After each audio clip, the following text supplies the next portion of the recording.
অন্তত এই একটা আয়াতের হুকুম যদি বাংলার সংসদে চালু থাকতো, বঙ্গবন্ধু শেখ মুজিবুর রহমানের হত্যার মামলার আসামিরা আজ পর্যন্ত বিদেশে থাকতে পারত। কথা বলেন না, ভয় করছে নাকি? আমি তো কোরআনের কথা বলছি। আজ পর্যন্ত বিদেশে থাকতে পারতো না, তাদেরকে ফাঁস দিয়ে মারা হতো না, বরং তাদেরকে নিয়ে এসে সাধারণ জনগণের সামনে দেশের রাষ্ট্রনায়ককে হত্যা করার দফরাদে তাদেরকে হত্যা করা হতো। কথা বলেন ঠিক না ব্যাঠে? তাহলে এই অন্তত এই কোরআনের আয়াতটা সংসদে দরকার আছে না নাই? কারা কারা সংসদে এই কোরআনের আয়াতকে সংসদে দেখতে চান? দুটো হাত তুলে আল্লাহকে জানায় লিল্লাহে তাকবীর। আমরা দেখতে চাই তো ইনশাআল্লাহ। তাহলে বঙ্গবন্ধু হত্যার মামলার আসামিরা এখনো বিদেশে ঘোরাফেরা করতে পারতো না। এদেশে ডেকে নিয়ে এসে তাদেরকে হত্যা করা হতো। যদি অন্তত 6666 আয়াতের মধ্যে এই আয়াতটা সংসদে পাস হয়, বঙ্গবন্ধু হত্যার অপরাধ আজ থেকে 40 বছর আগে হয়ে যেত। কথা বলেন ঠিক না ব্যাঠে? আরো জোরে বলেন ঠিক না ব্যাঠে? আমরা সবাই কোরআনুল কারীমকে সংসদে দেখতে চাই। আল্লাহ পাক এটা কবুল মঞ্জুর করুক সকলে, আল্লাহুম্মা আমিন। কথা বলতেছিলাম, জিনকে হত্যা করা হলো। ওই দুইটা জিনের পিতা বললেন, ইয়া আইয়ুহাল্লাযীনা আমানু কুতিবা আলাইকুমুল কিসাসু ফিল কতলাম।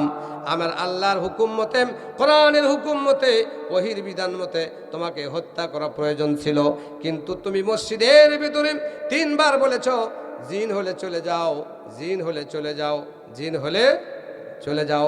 3 বার বলার পরে যখন তার রূপটা পরিবর্তন হলো না, 3 বার বলার পরে যখন সাপ থেকে সে মিশে গেল না, চলে গেল না, তখন তাকে লাঠি পেটা করা শরীয়তে জায়েজ। মানে কি হাসতে? জোরে বলুন সুবহানাল্লাহ। বিধান যিনি পাশ করেছেন তিনি কে? আল্লাহর বিধান কত সুন্দর।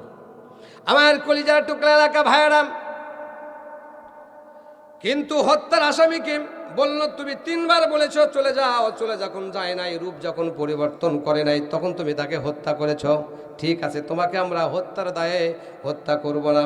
তবে যে কারণে, যে কোরআনুল কারীম শোনার কারণে আমার সন্তানেরা একেবারে মগ্ন হয়ে গেল, যে কোরআনুল কারীম শোনার কারণে আমার 2টা সন্তান তার রূপ পরিবর্তন করতে পারলো না, লাঠি দিয়ে তাকে পিটাইলে, লাঠি দিয়ে তাকে হত্যা করলে, ও মুহাদ্দিসে দেহলভী রহমাতুল্লাহি আলাইহি, আমি তোমাকে হত্যার বিচারের জন্য নিয়ে আসি নাই, বরং তুমি যে আয়াতগুলি পড়তেছিলে, কোরআন পড়তেছিলে, ওই কোরআনুল কারীমটা আমাদের শোনায়া দাও।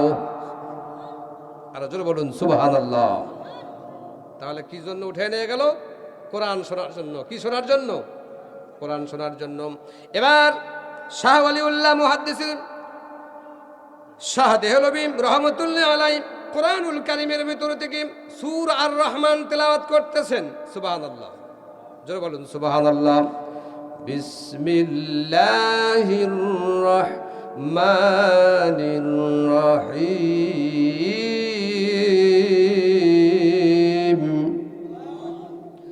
আর রহমান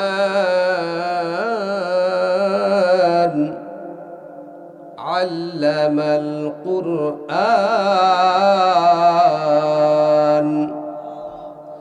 খালাকাল ইনসানা আল্লামাহুল বায়ান